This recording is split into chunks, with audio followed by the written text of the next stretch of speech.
একটু চা হবে? এই নাও লেবু চা খাও।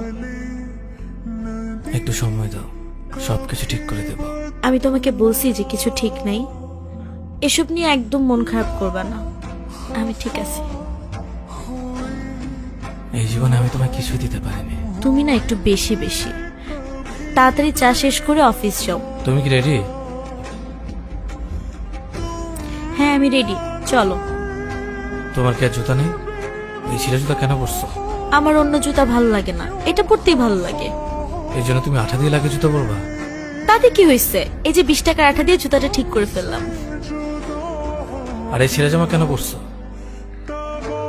আরে এরকম তো সবারই একটু একটু হয়, তাই বলি কি এত ভালো জামাটা পরা বন্ধ করে দিব? এই যে ঢেকে ফেলছি, ঠিক হয়ে গেছে, চলো। নিউ মার্কেটের ভাড়া এখান থেকে 30 টাকা মামা, আর আপনি 50 টাকা চাচ্ছেন।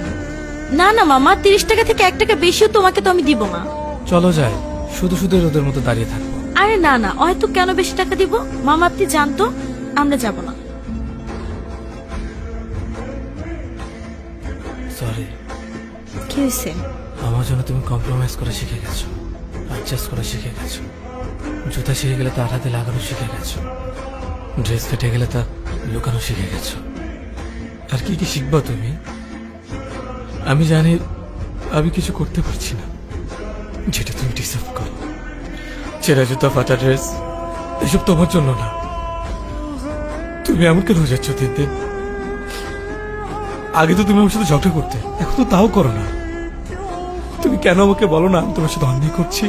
তোমার জীবনটা আমি নষ্ট করে দিয়েছি। যা ইচ্ছা তা বলে যাচ্ছ, এমন কিচ্ছু না।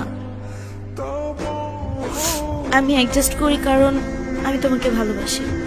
তুমি শুধু পরিশ্রম করে যাও, আমি আছি তোমার সাথে। তুমি শুধু হার মেনে নিও না, আমি সবসময় তোমার সাথে আছি।